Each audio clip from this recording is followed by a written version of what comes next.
Information technology के deputy minister Rajeev Chandrasekhar ji ने कहा कि Tata company domestic and global market के इंडिया में अब आईफोन बनाना शुरू करेगी। दरअसल लोकल मैन्युफैक्चरिंग को पीएम मोदी के द्वारा फाइनेंशियल बूस्ट देना और वॉशिंगटन बीजिंग के बीच ट्रेड वॉर की वजह से चाइना के अलावा एप्पल ने इंडिया को अब आईफोन बनाने के लिए चुना है।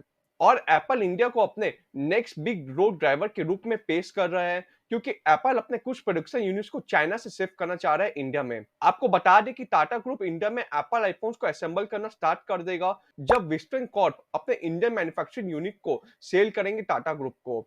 और आपको बता दें कि विस्टर्न कॉर्प के बोर्ड मेंबर्स ने western Infocomm manufacturing India private limited को टाटा इलेक्ट्रॉनिक प्राइवेट लिमिटेड को बेचने की मंजूरी दे दी है $125 मिलियन में।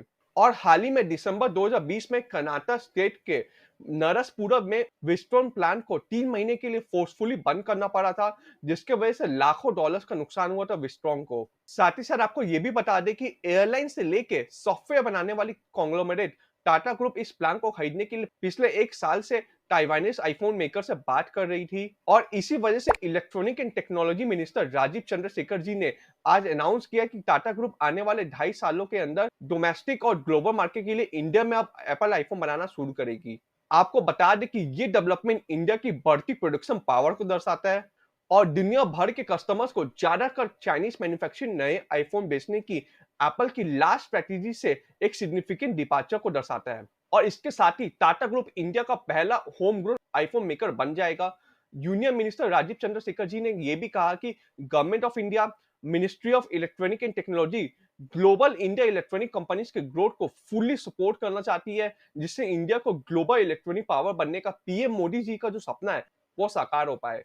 टाटा ग्रुप के मिस्टर चंद्रशेखर ने यह भी कहा कि पीएम मोदी जी की विजनरी पीएलआई स्कीम ने पहले ही इंडिया को स्मार्टफोन मैन्युफैक्चरिंग एंड एक्सपोर्ट के लिए एक ट्रस्टेड एंड मेजर हब बनने के लिए प्रेरित किया था। दरअसल पीएलआई स्कीम, जिसका मेन एम है domestic manufacturing, generating jobs and supporting exports को बूस्ट करना, जो कि 2021 में अनाउंस किया गया था 14 सेक्टर्स के लिए। और ये 14 सेक्टर्स में large scale electronic manufacturing, white goods, textiles, manufacturing of medical devices, automobiles, food products, high efficiency solar PV modules, advanced chemistry, cell batteries, drones and pharmaceutical भी शामिल है 1.97 लाख करोड़ के आउटले के साथ। और इस साल की शुरुआत में union commerce and industry minister Piyush Goyal ji ने कहा था कि एप्पल ने 2022 में इंडिया से $5 बिलियन का गुड एक्सपोर्ट किया है, जबकि कंपनी देश में अपने ग्लोबल यूनिट्स के 25% यूनिट प्रोड्यूस करना चाहती है अगले 4 से 5 सालों में। साथ ही साथ आपको यह भी बता दें कि 150 साल पुरानी कॉन्ग्लोमरेट टाटा, जो सॉल्ट से लेकर टेक्नोलॉजी तक का बिजनेस करती है, वो electronic production and e commerce में पिछले कुछ सालों से घुसना चाह रही थी। और टाटा कंपनी ऑलरेडी आईफोन की चेसिस या आईफोन का मेटल बैकबोन बनाती है अपने तमिलनाडु की फैक्ट्री में। सो दोस्तों, ये इंडिया के लिए काफी गर्व की बात है कि एप्पल जैसा फोन अब इंडिया में बनना शुरू हो जाएगा। साथ ही साथ आपको यह भी बता दें कि गूगल ने हाल ही में इंडिया में अपने पिक्सल फोन का मैन्युफैक्चरिंग करने का अनाउंस किया है। और वहीं सैमसंग का फोल्ड 5 मोबाइल फोन और अब एप्पल आईफोन 15 भी इंडिया में ही मैन्युफैक्चर होगा। सो दोस्तों, हमें इस बात पर गर्व होना चाहिए।